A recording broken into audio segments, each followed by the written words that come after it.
Hold on to your wheelchairs, folks, as we join in on some raucous Yuletide shenanigans with the man who came to dinner.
Whiteside's coming out this morning. Yes, Mom. Is he really coming out this morning?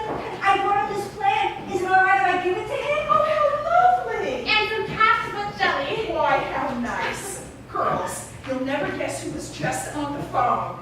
H.G. Wells from London. And look at all these cablegrams. Why, he's had calls and cablegrams from all over the country in Europe. The New York Times, Felix Frankfurter, Dr. Defoe, the Mount Wilson Observatory.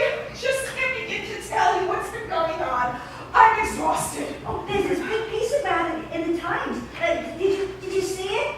No, read it. Your name's in it too, Daisy. Listen. Hartley Sheridan Whiteside, critic, lecturer, wit, radio orator, intimate friend of the great and near great, last week found his celebrated wit no weapon with which to combat an injured hip. The Falstaffian Mr. Whiteside, trekking across the country on one of his annual lecture tours, met his Waterloo in the shape of a small piece of ice on the doorstep of Mr. and Mrs. Ernest of Stanley, Milstein, Ohio. Results: canceled lectures and disappointments of thousands of adoring club women in Omaha, Denver, and points west. Further results: the idol of the airwaves rests until further notice and home of surprise Mr. and Mrs. Stanley. Possibility: Christmas may be postponed this year.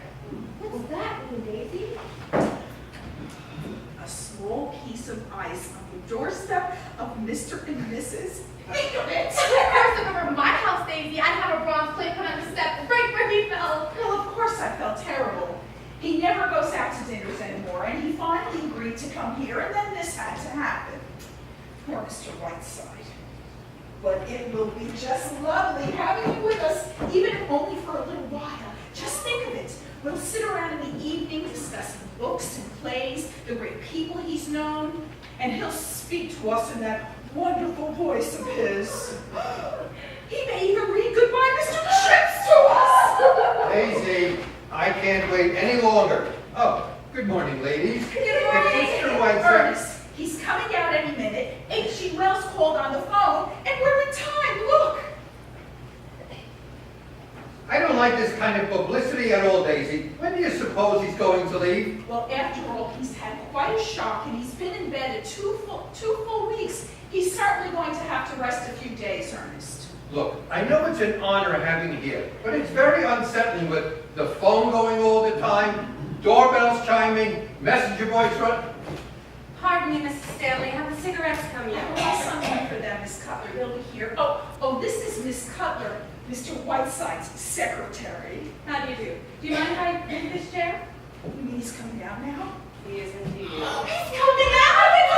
Choo-choo! Mr. Whiteside's coming out! Sarah, Mr. Whiteside's coming out. I'm so excited. I don't know what to do. Me too. I don't know. Simply Hello, Doctor. Good morning, good morning. Well, here we are, all merry and bright. Bring our little patient out, Miss Preen.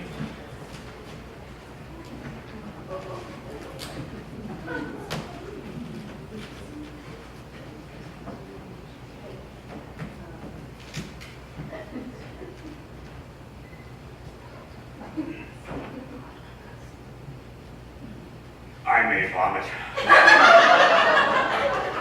Good morning, Mr. Whiteside. I'm Mrs. Ernest Stanley, remember? And this is Mr. Stanley. How do you do, Mr. Whiteside? I hope you're feeling better. Thank you. I'm suing you for $150,000. How's that? What? I said I'm suing you for $150,000. You mean because you fell on our steps, Mr. Whiteside? Samuel J. Leibowitz will explain everything to you in court. And who are those two harpies standing over there looking like a kiss of death? Great half much jelly. Well, made from your own foot, I have no doubt. And now, Mr. Stanley, I have a few matters to take up with you. It seems that this corner store druggist at my elbow says that I shall be confined here to this moldy mortuary for the next 10 days, for which I will have to carry on my business the best I can. I will need the exclusive use of this room, and therefore I want no one to come in and out while I'm using it. What do you mean, sir? We have to use the stairs to get to our rooms, Mr. Whiteside. Well, isn't there a back entrance? Yes. Well, then use that. I will also need a room for my secretary, Miss Cutler, and, oh yes, there will be a lot of phone calls coming in and going out, and therefore I want no one to use the phone. I sleep until noon, and I must have complete quiet until that hour. Oh, there'll be 5 for lunch. Where's the cook? May I interrupt for a No, moment? you may not, sir. What are you doing? Will you get your clammy hands off my chair? You have the touch of a sex-doll cobra. Now, if you would all kindly leave quietly, or shall I ask my secretary to pass among you a baseball bat? Well, we'll call you, Daisy. Oh, no, listen to the phone. We'll see you. Goodbye. Now look here, Mr. Whiteside. There's nothing more to discuss, considering the damage that you caused me. I'm asking very little. Now, good day. I'll call you from the office later, Daisy. Not on this phone. Here's the menu for lunch. I've already ordered lunch, Mr. Whiteside. It will be sent up to you on a tray. I'm having this dining room for my guests. Now, where's my cigarettes? Well, my son went, and I don't know. Sarah, here's the menu for lunch. I'll have mine upstairs on a tray. Young lady, I can't stand indecision. Either go up the stairs or come down them. Good morning, Mr. Whiteside. Here are the cigarettes. Sorry it was so long. I had to go to 3 different stores. You were gone long enough to have a baby. I swear, am I the only man in the world who suffers the inadequacies of the human race? What are you doing? Please go inside and read the life story of Florence Nightingale to find out how unfit you are for your chosen profession. Well, I think I can safely leave you in Miss Cutler's capable hands. Shall I look in again this afternoon? If you do, I'll spit right in your eye. What a sense of humor you writers have. By the way, it isn't really worth mentioning, but I've been doing a little writing myself about my medical experiences. Am I to be spared nothing? Would it be too much to ask you to glance over it while you're here? Oh, trapped. Well, I just happen to have a copy with me. The story of an humble practitioner for 40 years, an Ohio doctor. Oh, I shall drop everything. Oh, well, thank you, and I hope you like it. Well, see you on the morrow. Keep that hip quiet, and don't forget those little pills. Goodbye. You take 40 and below the navel or whatever it's called. Well, I must say, Sherry, you have certainly behaved with all of your accustomed grace and charm. Now, of course, I'm in no mood to discuss my behavior, good or bad. It wasn't my idea to cross that cheerless threshold. I was hounded and badgered into it. And now, after 2 weeks of agonizing pain, I'm being accused of acting without charm? What would you want me to do? Kiss them? Very well, Sherry. After 10 years, I should have known better than to try to do anything about your manners. But when I finally give up this job, I may write a book about it. Through the years with Prince Charming. Now, look, Repulsive, you are tied to me with an umbilical cord made of piano wire.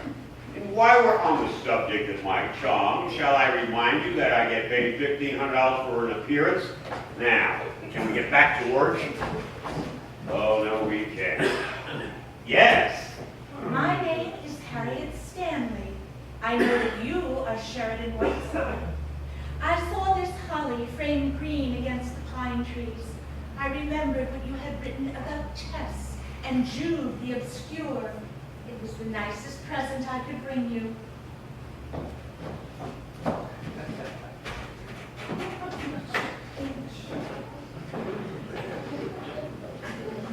Good God, what was that? That was Mr. Stanley's sister, Harriet. I've spoken to her a few times, and she's quite strange. Strange? She's right out of the Hound of the Baskervilles. You know, I've seen that face someplace before. Nonsense, you couldn't have. Well, let's get back to work. Oh, here. Place these in that doctor's book. Now, where were we? Now, I don't need to endorse painted form brassieres. Here are some telegrams. Now, what date is it? December 10th. Oh, yes. Take a wire, send it to Columbia Broadcasting. You can schedule my Christmas Eve broadcast from the New York studio since I'll be proceeding east instead of going to Hollywood. Stop. Oh, for my New Year's Eve broadcast, I will have as my guest Yasha Heifetz, Catherine Cornell, the Luntz, and the Doc, Alexis Carrell. Oh yes, and highly celestial shortwave from England, Whiteside. Oh, and send a wire to Mahatma Gandhi, Bombay, India. Dear Bubo, schedule change. Meet me Calcutta, July 12th, dinner 8:30, Whiteside. Oh, and send a cable to the editor of Atlantic Monthly. Don't worry, stinky, copy on its way, Whiteside. Oh, where's Arthur Tuscany? I'll find him. All right. Counting on you, January 4th, Metropolitan Opera House for my annual benefit for the Home for Parole Convicts. As you know, this is a very special benefit for me. It is very close to my heart. Tibbet, Radford, Martinelli have consented to appear. Can you have dinner with me and Ethel Barrymore afterwards, Whiteside? Oh, if that's for Mrs. Stanley, tell him she's too drunk to talk. Hello? What? Hollywood? Oh, if it's Sam Goldwyn, hang up. Banjo! Oh, Banjo, give me the phone. Oh, Banjo, you old so-and-so. How are you, darling? Will you give me the phone? Shut up, Sherry. Banjo, are you coming east? I miss you. Oh. He's going to live. Will you stop dribbling me the phone? Yes, he's screaming at me now. Here he is. How are you, you fawns behind? And what are you getting me for Christmas? Yes, what's new, Banjo? How's the picture coming? Yes, how's Wacko and Sloppo? Yeah, no, I'm fine. I haven't felt better in years. I got the best horse doctor in town. What about you? Having any fun yet? Oh, playing any cribbage? Ah, well, don't take all this money. Leave a little for me. Oh, you what? You're having your portrait painted? By who? Al Cap? And now listen, yes, I go on from here to New York, where I spend 12 days, and then go on to the Drama Festival, something you would know about.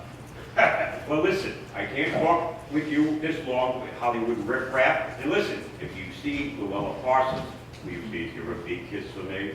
All right, thank you. Goodbye, Banjo. Banjo took $1,400 from Sam Golden last night playing cribbage. Sam turns to him and says, Banjo, I will never play garbage with you anymore. What's this about his having his portrait painted? Yes, Salvatore Dali. I mean, can you see a face like his being painted by a surrealist?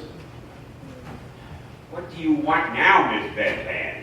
It's your pills, one every 45 minutes. Now, where were we? Here's a cable from that dear friend of yours, Lorraine Sheldon. Oh, let me see it. Oh, dear Sherry, my poor sweet lamb. I've been in Scotland on a shooting party with Lord and Lady Cunard, and only just heard of your poor sweet head. Down here in Surrey with Lord Bottomley, sailing Wednesday on the Normandy, and cannot wait to see my poor sweet Sherry. Your blossom girl, Lorraine. Now, In the words of the master, I made mine. now, let's not be bitter just because Lorraine is more beautiful than you are. Lorraine Sheldon is a very fair example of that small but vicious circle you move in. Pure sex jealousy if I ever heard it. Give me the rest of it over. Lorraine Sheldon. Lord Bottomley. I'm Aunt Fanny.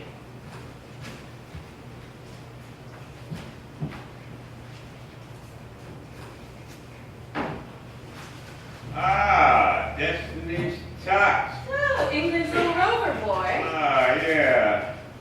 Dear baby's breath, what is this I hear about a hip fracture in some bordello brawl? Does this mean our Hollywood Christmas party is off? Finished a new play, Pago Pago, and it's superb. Myself and a ukulele leave Honolulu tomorrow in that order. By the way, the Sultan of Zanzibar wants to meet Ginger Rogers. Let's face it, Oscar Wilde.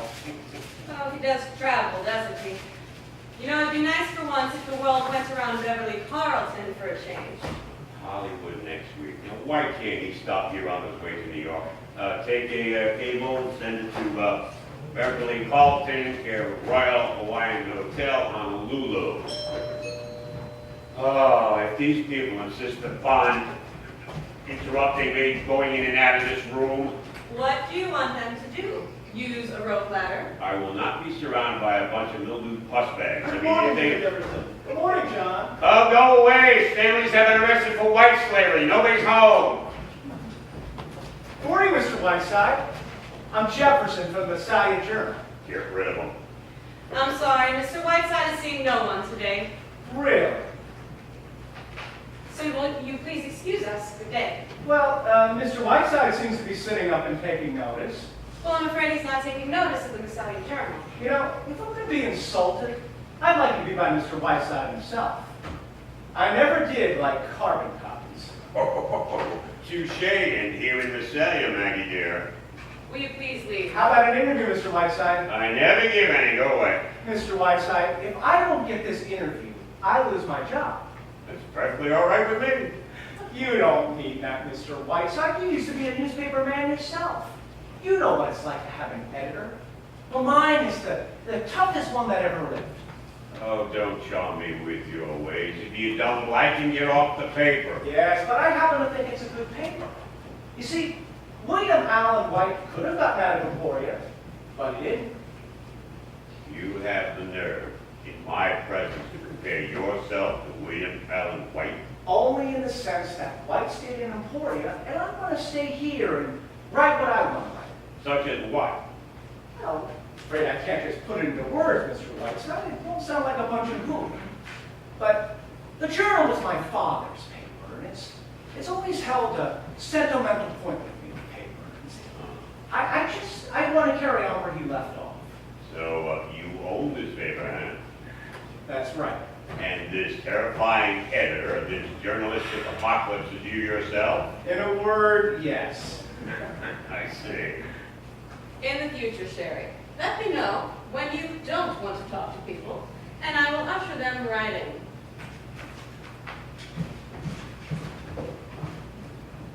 So, young man, over here. So I take it you've written that novel? No, I've written that play. Well, I don't want to read it. Oh, do these old eyes of mine spy over there? Will you bring me those goodies? See, the trouble is, Mr. Whiteside, that your being in town comes under the heading of news. Practically the biggest news we've had here since the Depression. So I just got to get this story. Ah, you can't blame up. Oh, no, Mr. Whiteside. You mustn't eat candy. It's very bad for you. I'll have you know, Miss Preen, that my Aunt Jennifer ate a whole box of goodies every day for her entire life. She lived to be 102, and when she was dead for 3 days, she looked better than you do now. We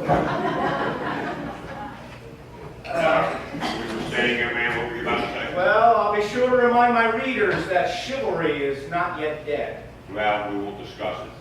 All right, now that you've won me over, what would you like to know? Well, how about a brief talk on famous murders? I mean, you are an authority on murder as a fine art. When I write about murders, I get paid for them.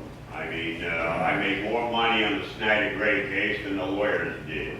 So don't expect to get it from me for nothing. All right, what do you think of the South? How long are you going to be here? Where are you going? You know, things like that. Very well. Messiah is a very charming little town. B, I can't wait the hell to get out of it. And C, from here I go to Crockfield for my annual visit, for which I have raised over $500,000 in the past 5 years. And then I go on to New York. Tell me something, Jefferson. Have you ever been to Crockfield? No, I haven't, but I've always wanted to go over there. Well, as a newspaper man, you watch it instead of wasting your time with me. It's only 75 miles from here. Have you ever heard how Crockfield got started? No. Well, young man, make yourself comfortable. It's a very charming and endearing story. Once saved Valentine's Eve, year was